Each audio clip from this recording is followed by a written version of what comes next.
Welcome back to Coach's Couch. Episode 2 is going to be a bit about structuring your workout and answering questions you've asked us all on our Instagram. We're going to do a little bit of catch up because obviously you can see probably facially there's a lot of difference since last time, and Jack's no longer got his fake tan, have you? No, not anymore. So Jack, how's life been? What have you been up to? Life's been good. It's been, obviously last time we did the shoot, I just finished my photo shoot, so I know how, well, these two are feeling a little bit. But since then, training's been going well, food's been increasing, training's a little bit different. I'm doing a lot more sort of cardio based stuff. Got a few things lined up. Hopefully doing training for an Ironman next year, along with an ultra marathon in Finland, which I've just booked. So training's a little bit different in terms of the goals, the split and everything. So that's the main focus. Food's, been nice and high, 3 bagels a day, which I'm sure these two would love to have. Yeah. But at the moment it's very much focusing on performance for myself and recovery, so food's quite high but expenditure's super high as well. So but no, feeling back to normal, feeling good. A few digestive issues since the shoot, but I've managed to hopefully sort that out, so if any dodgy smells occur, I do apologise. You did that 4 by... Was it 4 Yeah. hours, 4 So I did, miles? Whatever yeah. it was. Yeah, that was, so I wanted to do it a week after the shoot, but I didn't because I had some digestive issues going on. So I did, it was 4 miles every 4 hours for 48 hours. Mad. So it was 48 miles in total over 2 days. And to be fair, like the first few were good. I quite enjoyed the first few runs. 4 miles for myself isn't a massive distance, but it was definitely the lack of sleep. I remember seeing on your story and Yeah. you looked fucked, to be The lack fair. of sleep. So like the first midnight run was about my 4th or 5th run, and I was buzzing. I felt like Rocky. I had Rocky music on. I was running through the streets of Coventry, and I was like, you know what, this is all right. And then it wasn't until the next day where the alarm went off after 2 hours sleep. It was 4 a.m, pitch black. I was like, hips were starting to ache, feet were hurting. But I had a few friends join some of the runs. I had my mum join in on a run, and I was doing it for charity as well, so that kept me going. But no, it was a good experience. I've done it. I wouldn't do it again. Tick it But, off. I ticked it off. I'd rather go and do something else. But it was good, and a well-earned Nando's after. So Very can't nice. complain. Can't complain. No. Lee, where are we up to? Prep? Yeah, we are 5 weeks, just under 5 weeks out now. So it's been pretty much plain sailing, to be fair. It's not been too bad, but it's getting to that point where it's getting hard. Hunger's creeping in, energy's low, but we're just getting it done. We had a big refeed, which Seen you're, that which one, you're yeah. jealous Yeah. about. So I had a refeed on Saturday, so 2 days ago. 7,000 calories that day, which was amazing. I did like a vlog, like my first vlog for it, which will be on my YouTube channel. But so I had big burger and fries. I had 2 muffins, 2 cookies. You don't need to eat it all, What else did I have? I had a lot of food. Enough. But I gained 3 kilo from it the morning after, which was yesterday, and then this morning I've dropped like 1.5 kilos off that, so it's coming off already. But my hunger's kicking back up, so yeah, it was good. You'll have plenty of energy for later session. Yes, though. Yeah, yes, so no we're excuses. going to push after this, so ready to put all them calories to good use. So, but yeah, 5 weeks out. Just under 5 weeks out now, so it's going to get hard, but I think we're kind of ahead of where I need to be for kind of Good. 5 weeks Yeah. out, which is a good spot, and then we can kind of trial the peak week and filling me up and stuff like that. So yeah, that's where we're kind of currently at. What about you? We are 3 weeks, well, less than 3 weeks, 3 weeks yesterday. Struggling. I've had no refeeds, so actually shaking as it is right now. Energy levels are struggling a lot. We're living off caffeine in the morning. I've had a Monster and a coffee this morning to get us going. Trying to shorten my window eating because there's obviously less food So I was explaining to Lee, like, I do have a set meal plan, but because I'm working so many hours at work, I don't mind half the time skipping one of my meals and using it and really loading up my pre-workout meal so I can perform better in the gym and get more from it, because at this stage, any little bit of extra energy helps. We were like right in the depths. Did some check-in pics this morning, and I know I'm in the best place I've ever been, which is what's keeping me motivated. I popped home to see the family at the weekend. It's hard working so much and not seeing them, but my mum and dad have said they're coming to the show. I've got my mates coming to the show, so that all adds to it. You know, that like them little bits gives you the boost to like keep going. I've had loads of good messages on Instagram saying you're looking good, keep it going, best I've ever seen you look. Them little bits are what you need, because it's more the mind than anything. I did a meal with some of the people at work where I had to take them out for an all-you-can-eat buffet.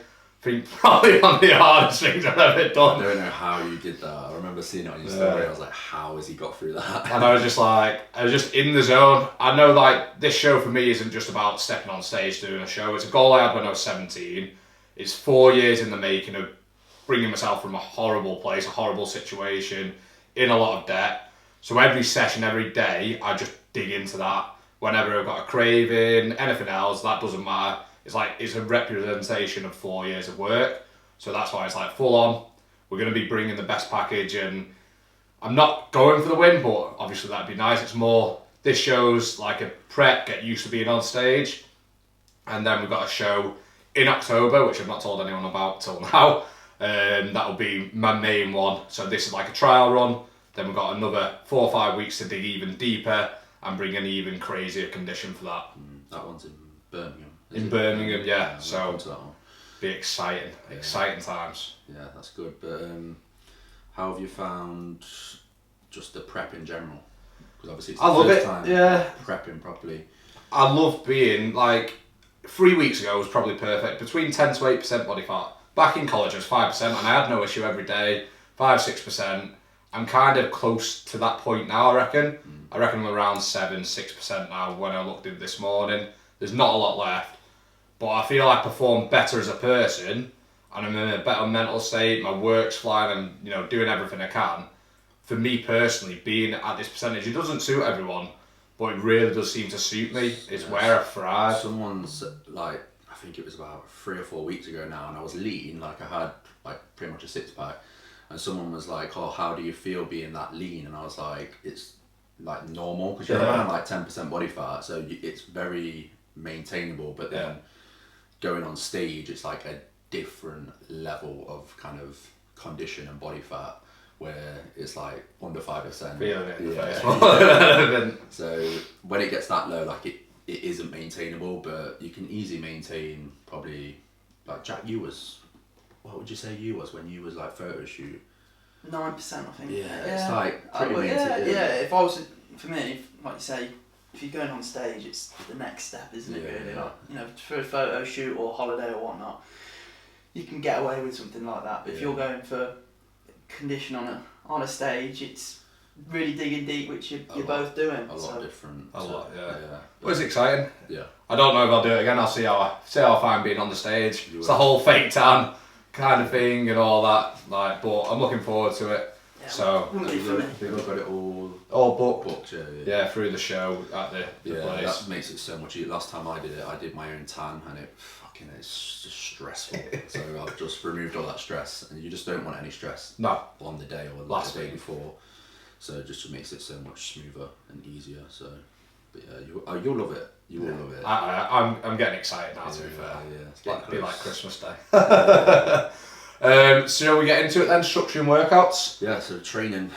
How should we approach it? Should we do? I know we're doing a push session today, but should we talk about like a set structure for the week, how we'd approach it from our different views, and then break down like today's push session, why it's structured the way it is? Yeah. Sounds good. Yeah. Well, Jack, your training's kind of slightly different now, isn't it? So my training, I'll talk as if from previous. Obviously, I did a lot of the starter training, like with yourself. In fact, I used to be coached by Cam that coaches you. So I got, with all that training set up. But for me, I'm doing 2 sessions a day mainly. Weights in the morning, cardio specific in the afternoon. But So I'm only doing 3 weight sessions a week at the moment. Sometimes 4 if I fancy an arm session on a Sunday, which I did yesterday. But for me, I think with training structure, for me, I'm always going to be aiming to progress my lifts in my sessions. So I think progressive overload in your strength training sessions is always a priority, even if you're dieting, even if you're not working towards an aesthetic goal. For me, I enjoy the fact of each session knowing I have to try and lift a little bit heavier, maybe even just lift a little bit better in terms of form. But I think strength training, whether you're training 3 times a week, 4 times, 5, 6, however many, for me, is going to be prioritising getting as strong I think as it possible. gives you like a purpose in your sessions as well, doesn't it? 100%, yeah. Like, you're not just going in just to do whatever, you're going in to kind of beat what you did last week and make progress regardless. So with your structure, a lot of people that will be watching this will do 3 sessions a week. Yeah. So what is your structure to your workout? So if someone's going in 3 times a week, how have you structured that to be beneficial and progress you forward? So again, for myself, I structured it as a upper body, a lower body, and a full body. Okay. Now you might do 3 full body sessions. I've done a full body push, full body pull, and then a full body as well. I'd advise trying to train everything twice a week. So that's why I like the upper body, lower body, and a full body. For me, if I'm doing 3 sessions like that, I like having a rest day after each one. Yeah. Just purely down from a recovery standpoint, but also I will make sure most of my sessions I'm getting the most bang for my buck in terms of exercises. So a lot of compound lifts are involved, hence why I normally have a rest day the day after. So each session I'm doing probably 2 or 3 compounds, so like upper body I'm doing weighted pull-ups, some form of a press, a row, and then with like legs I'm doing a leg press, a squat variation and stuff. So I think if you're going to the gym 3 times a week and your weight sessions are a priority, then compound lifts, I think you're going to get the most out of it. They use more muscles obviously in the lifts, so I think that's sort of can get a bit of rather than Yeah. focusing on just one element. If you're doing like a heavy press, for example, so like for me, an overhead press, I'm using my core a lot because obviously weight's going above the head. I'm not trying to extend at my spine,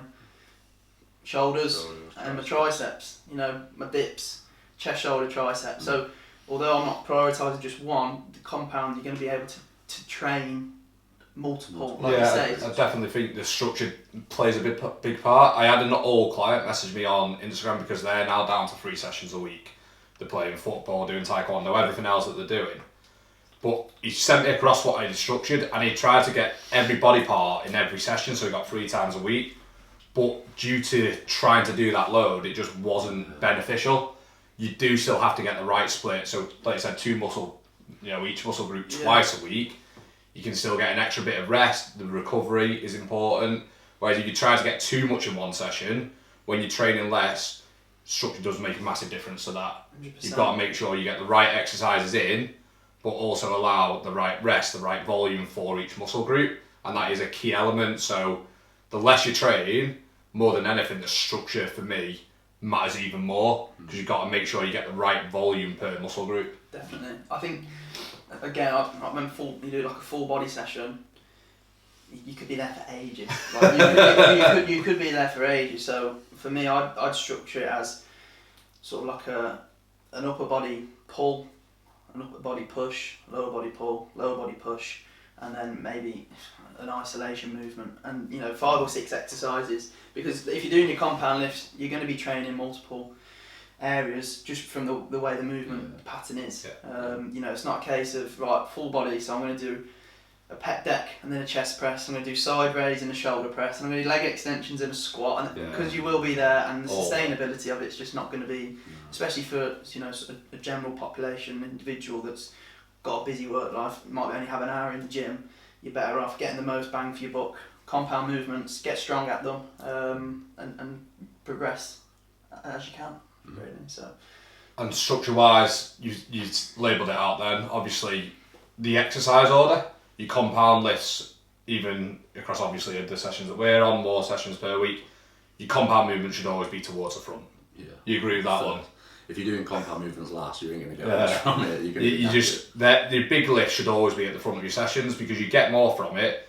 Energy levels are highest. I have the most important lifts first, second, potentially third, depending on the muscle group that I'm training. There'll be another big one. But whatever structure you're going with, I'd always look for your bigger movements to be at the front, just so that you can get more progression. They're the ones that you can push, and then your later exercises should be your higher volume work, supersets, drop sets. That's the thing, like with the order of your like exercise as well. Like, I get clients message me when like, the gym's rammed and I've had to do like squats last or like second to last. I can't lift as much as I did. There's no surprise there. Definitely. Like try and keep the order the same as best you can. Obviously, when the gyms are busy, if you train at peak times, it's harder than normal. But if you can try and keep your exercise order in that same order week on week, then your progress is going to be linear. It's going to be as it should be. Yeah. So, but yeah, for me, my training and what I kind of do with my clients is pretty similar. It depends on how often the client can train, but in regards to programming, so with me, like what I do with my coach, so he will we'll target the areas we want to bring up. So a big one for me this past year has been bringing up my legs and then my arms as well. That's kind of been a big emphasis on that. So I basically hit arms like 3, sometimes 4 times a week. So, but obviously small amounts in each session. And then I'm hitting legs twice a week now as well. So just to try to bring up those areas. So like with my male clients or even my female clients who are in like a strength phase or trying to build after they've lost the body fat, will kind of target the areas they want to build. So like with guys who want to build their chest, I'll program chest in twice a week. So it all depends on where you want to bring up. If you're a beginner, then a standard split will probably it would for anyone at the start. At the start, and then obviously areas are going to grow depending on your genetics and things like that. Like you're going to bring up areas quicker. Like we've all got weaker body parts that we want to bring up. So it's all kind of tailored to where you want to be and what you want to grow at the end of the day. Just copying workouts off TikTok and Instagram, stuff like that, like it's not going to be for you really. No, not at all. You need to find a training plan that works for you, and obviously around your lifestyle for one, and then what you want to kind of bring up and do in the gym as well. So yeah, that's how I kind of very similar approach, to be fair, that I take, and obviously Cam takes with me when he's coaching me. It is always dependent on your goal, the way that you structure your workouts. We mentioned the 3-day split, that's how you'd approach it. The way that we're going to go with this next one, we'll break down a session. So let's go with, say someone wanted to bring up their upper chest in a push session. Between us, let's try and structure a session, how we would approach it. Okay. Yeah. We are doing push today anyway, but ours will be slightly different to this. So if it's upper chest for me, I would start with either a barbell or a machine press, incline press to start with, as one of your compound movements. I'd hit, depending on the client, 1 or 2 top sets, depending how well they perform in the top sets. Like sometimes 4 to 6 range, but mainly 6 to 9. I'd have a back offset and then a following back offset still on the first one, because it's the main compound movement. I try and throw more volume into that for the client. I think that's also another thing, the rep ranges. So people will go in and just do 3 sets of 10, where if you have different rep ranges, so like you said, either, because I normally do 6 to 8 as a heavy set, so that's like your strength set, 12 to 15, like hypertrophy, and then like an intensifier. So I normally do like 6 times 4, like a muscle round or negatives, or even slow negatives, or a drop set or something like that. So you're making progress on all 3 kind of rep ranges, not just 3 times 10 reps. Like it's very boring as well. I think. So your rep ranges as well have different rep ranges. So like want a heavy set, then a back off set is like obviously around 10 to 12 to 15, depending. And then more intensifier or something like that as your third set if you want to do that. That's how I would do it. So in regards to rep ranges, so we've got a heavy kind of Yeah, incline press. I threw in recently with a few clients, more for confidence than anything, when they're training alone, a 4 to 6 rep range, and I have found a massive benefit for them to just test out that weight, because I know a client that's trying to progress sometimes when they're between 6 to 8, 6 to 9, and they're getting like 7 or 8 consistently, sometimes just dropping that rep range, allowing them to test out the new weight, all of a sudden they gain the confidence to then progress on. Yeah. It's only something I've recently introduced with a few, and I've seen a big difference in them progressing further. Because it depends, I think, a lot of the time, how long you've been training. That top rep range can be scary when you're on their own. You've got a lot of weight, especially if you are doing like a bench press. You're on your own. Spot, yeah. No spot. It is a big risk. Yeah. And that's why sometimes I throw in more machine movement or Smith machine, just for safety as well. So your own personal confidence in the structure of the session, look at the exercises too there when you're training alone. Yeah. So like a incline press, and then I normally go into like a flat chest press as well. Okay. Or like a machine chest press, just a flat one, and then I will go into, say, incline flies. Like I normally set it up on the cable. Obviously have the flies behind you and bring it up to target like the. So you do press flies, not press flies press. I do my presses first. See, I do fly first.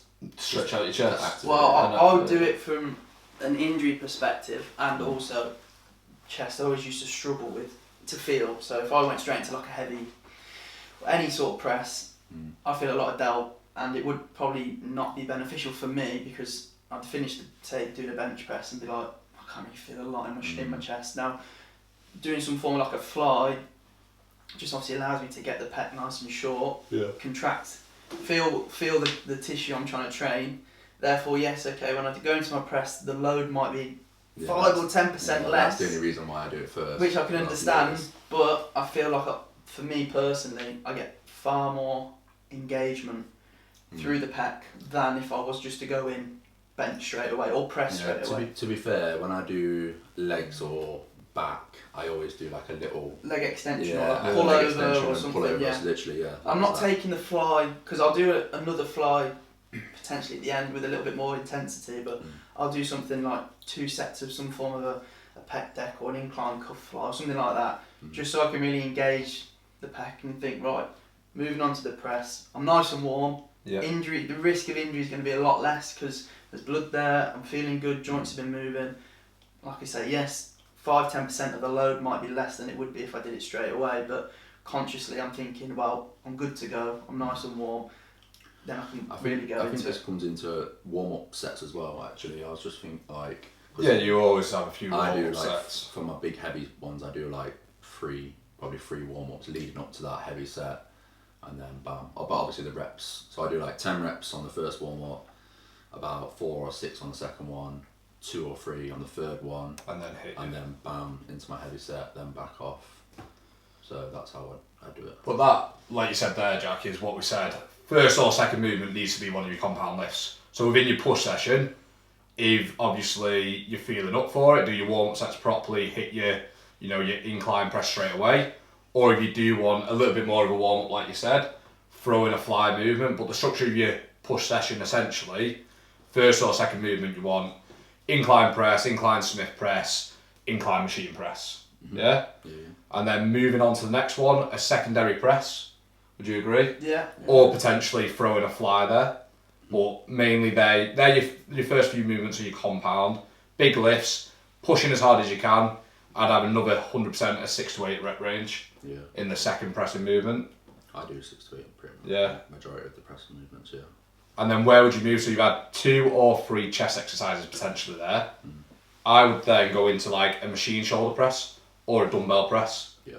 That's how I would personally approach the structure. Yeah. So I'd probably go into a lateral. I'm going to say you probably do the fly to activate the... Not so much that, just purely for me, if I've done 2 presses before, my anterior delt, I feel, okay, it's not been worked directly, but I think a lot of people will lack tissue in the medial head a lot more than anteriorly, because most of us would have pressed from an early age. Yeah. So if you're So I do it the other way around. I do a lateral raise, quite high volume, so sort of 3 working sets, but anywhere from sort of 10 to 20 rep range, just purely down to the fact of it's a very small muscle group. I just want to be able to train that to its full, and then I'd finish off on a shoulder press, and again it'd be a similar way of I'm not worrying too much on the load because I've already done 2 presses prior. I'm just focusing on more, again, higher rep range, maybe some form of intensifiers on that.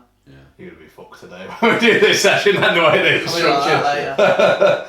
That's the mean. I couldn't do slightly that. opposite to mine. I couldn't do the press first and then I finish with, I do lateral raises into a superset with fronts. I would then potentially, well, in the past I've trained push twice, so my second push session would then be more delt dominant, where my heavy shoulder press would be. So that's my structure. I like doing a push session today. It's been a long time since I've done chest and shoulders together. Mine's got a completely shoulder delts based session. So even today it's going to be a bit of a shock to the system, just for the fact of the pressing. More than anything, because you have got 3 essential big pressing movements, haven't you, in a push session? It's because I only do chest and shoulders because of your volume of your legs, but that comes down to body type, doesn't it? Yeah, the programming. So, and like you say, individuality, what you need to improve on. Obviously, men's physique you're living on is very much delts, arms, that top shelf line, isn't it? So for you doing legs twice a week, when you don't get them out. Yeah. But for the general person who's looking to improve their body shape, I think either way, structuring it's going to be down to time constraints. I think it comes down to recovery as well, because I used to do push twice a week as well, and like you said, I did 1 chest dominant and then 1 shoulder dominant. But my recovery when I come to my second one just wasn't there, so that's why I eventually dropped it down to 1, and then obviously the split changed anyway. But I always found my recovery, because obviously we train fucking hard. Yeah. And sometimes your recovery can't. It takes a good few days, if not more. Yeah. So, and then so I machine press, some sort of lateral raise, front raise. I definitely superset or giant set the lateral raises purely for the volume, because it's such a small muscle group. Mine are pretty much giant sets within mine. So like a cable side raise, front side raise, and then a dumbbell side raise, back to back, 10 to 15 on each one, with no rest in between, besides obviously changing between exercise. So you can imagine them last ones, you're like, Jesus Christ. Disgusting. And then obviously just finish on probably triceps, 2 or 3 tricep exercises. Would you do triceps or biceps? I do triceps or pressing. Or pressing. Obviously, you push. That's just a slight variant that people can have though, can't they? For extra volume, if you've not got a lot of time in the week, or you want to bring up a body part, again, whichever arm movement you've done, you've used triceps throughout it, so you can really burn them out in that. Or you could throw biceps in and then hit triceps when you're doing back later in the week. Yeah. Either or's I've done both. Yeah, I've had both. Either or's good. I do quite like the concept of doing a bicep at the end of push, just purely down to fact. When you've done chest and shoulders, you do your tricep work. For me, I'm just doing a few extensions and I want to go. Whereas if you're doing biceps, because you've got a lot more, there's no fatigue there already, there's no crossover, you could probably benefit that a little bit extra in terms of maybe doing it that way, but it's going to come down to what you enjoy. Yeah. So to take away something from this, obviously the structuring of the session, you can see between 3 of us, we haven't give you an exact session, we've give you ideas. Your compound movement at the front, your more volume work in the middle, and then like your little muscle group at the end, your arms, whatever it may be, on the end of the workouts. But it's dependent on your body type, the actual goal, what part you need to bring up, which is again why we individually program for everyone, don't we? There's no set workout for everyone to do. Slight changes will make a massive difference for you and your progress, depending what you want to push on. Okay, so we're going to go into questions that you guys have asked in regards to training now. So the first one I've got is, do you monitor your heart rate when doing cardio? So pretty much no, but at the moment I have been checking it because it's set obviously on my program. I'm doing a high incline walk, which I don't find enjoyable one bit. I prefer intense cardio, but to alleviate stress on the body, that's what we're with, 40 minutes high incline walk between like a 130 to 140 BPM. So I do try, to be honest, at the moment. It's the first time I have done. in that comp mode, doing anything possible for that to make sure I'm staying in that range. But I wouldn't mainly.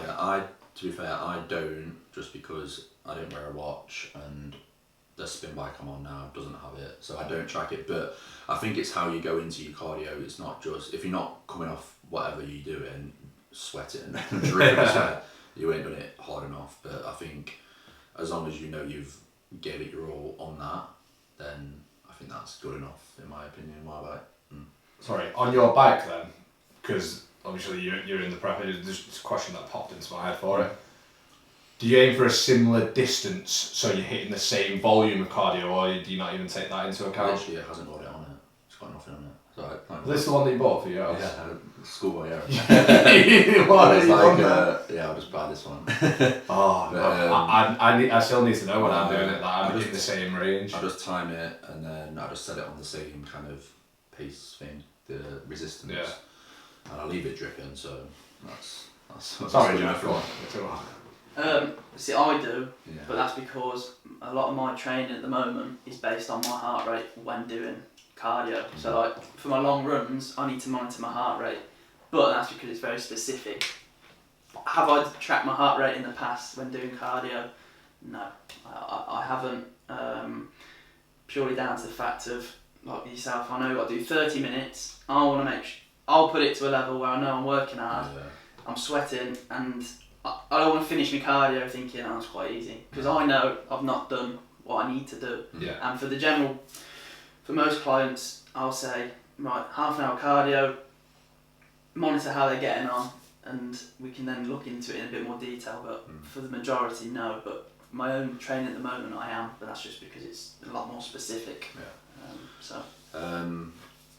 One other one I got is, what are lads' thoughts on muscly girls? What did you say before, Jack, before this? I think, to be fair, I think it's what you like at the end of the day. But Yeah, look, it doesn't really make much of a difference. You know, I think the thing I like the most is it shows that they have good commitment, and they're obviously, you know, it's one of those, a lot of people look at your top bodybuilders and go, well, that looks disgusting, or why do you want to look like that? But I would see it as fair play. That shows that they're motivated, they're determined, they're willing to stick to things, they're disciplined. So if that's what an individual likes to do, fair play, I take my hands off. At the end of the day, you've got to do what you 100%. You want to look how you want to look. You can't go off other people's opinions Exactly. at the end of the day, or you'll never get anywhere. Yeah. You changed your answer now, anyway. I've kept it PG. For me, I do enjoy a girl that's into the gym. Not too muscly though. I prefer the tone look. Being completely honest, that's where I come from. Someone that definitely trains the bum, the arse. Make sure they've got a good bum. That's a personal preference for me. And also, if someone's into the gym, it's more outside the gym. They're going to be a more active person. They're going to be more on my wavelength. Whereas if they're not into the gym or some style of fitness, like they play for a netball team or whatever, or do something, I know they're probably not going to be active and wanting to go out and do different things. That's how I look at that. I look at it like that more. Like the fact that they've got an interest in something active is what I see it. The actual look doesn't bother me as much. Because you can have some people who are genetically gifted, look great, 100%. but don't want to go out and do active stuff. Yeah, that's what I mean. Whereas, you know, like you said, do some form of sport or some form of activity, then fair play, take my hat off. So I had a question similar to one of yours tonight. It was, how do I grow my arms? And yours was? Basically improving weaker body parts. So if someone has a lagging area, how do you go about improving it? We touched on it, haven't we? So with arms, Lee's obviously, you've been bringing up your arms anyway, haven't you, in your training? So just more volume, the frequency of it. So I'm hitting it. I do a full arm day. I'll tag on a little bit after on my push session, a little bit of triceps, a little bit of biceps on my pull session, and then I do a little bit after legs. So I'm pretty much hitting it like 4 times a week now, just to kind of get the volume and the frequency in. And to be fair, it has brought them up, but it's just one of my body parts that just are more stubborn than others that grow. So, but yeah, just hit them as much as you can and what you can recover from. So frequency, volume. How much would you recommend training? So you're doing arms 4 times a week, which is obviously quite a lot. Yeah. I know a lot of the times I would recommend most body parts a max of 3. Not to overdo it for rest and recovery too. It's like with it being so small. Yeah. I guess that's why. It's on my push session I do 2 tricep exercises. On my pull session I do like 3 bicep exercises. I have a full arm day, and then I do after legs I'll do 2 tricep, 2 biceps. So it's not like massive amounts, but it's still hitting it across the week. Exercise execution as well is going to be quite important, because I think no swinging. Well, that's it. I think for any exercise, because there's always going to be muscle groups that people struggle to connect with.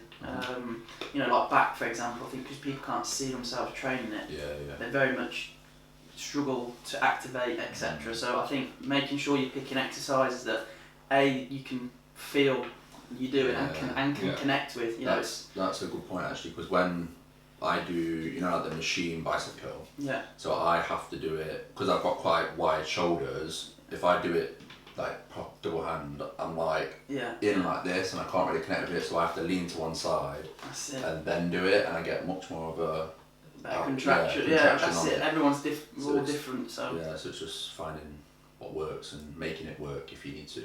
What's your favourite bicep movement then? See, when I train them. You gotta have a favourite. I quite enjoy a dual cable bicep curl, but I enjoy them, from behind. That's what I so training a bit more length and range. I quite enjoy that one. Stretch and squeeze. That's it. I'd say that one, but I don't really train arms that often. So. I don't really enjoy them that much. I find arms boring. On their own. I trained them yesterday because I wanted to get out of the house, and I'd rather have stayed on the sofa. It's just because I think you go into the gym. For me, I like to go right. I'm going to be doing some big lifts, or I'm going to be pushing myself. Those arms, just feel a little bit. Yeah, literally, I can blast it through like 40 minutes. But it's just volume, supersets, all that. It's just you look good after. You're like, you know what, but. Yeah, it's probably my least favourite to train on their own. Same to be fair. But, same favourite movement, cable. I like that. Yeah, that's probably my best. I enjoy seated dumbbell curls. Yeah. They're probably one of my favourites. But I love an arm day, to be fair. Especially if it's like before a night out, get a proper pump on. Yeah. I have a mate who I used to train with, and his favourite body part was arms. He had stupidly big arms. You could tell. Yeah. And I know he will watch this as well. That's why I thought I'd throw that in there. But we used to go and just hit it on a Saturday, and it was stupid. Like your arms are like that bulging. And sometimes I think it's a min feeling. Sometimes. Yeah. All good. Question wise, I think they're the best ones. A big point I will get across on this one: ask as much detailed questions as you want. You've got 3 coaches to go in detail. We've had some really good ones on the other episodes that we're going to be covering. And a lot more on nutrition. And I think the nutrition's an area a lot of people is probably struggle to. Because going to the gym isn't that difficult. As in, for 4 or 5 minutes, don't get me wrong, once you're in the gym, you can train, you can do a bit. It's the nutrition side, because that's where people don't know what to eat, don't know when to eat, don't know how much to eat. So I think that's probably why there's more questions on that. But to get the most out of your training, I think, like you say, the fact that we can put our heads all together and different approaches. And we will do a question based on all topics as well. So we'll always ask whatever you want to ask, and we will answer them for you. So make sure you tune in next time, where we're going to be delving deeper into nutrition and a bit more how to structure your nutrition and get the most from it.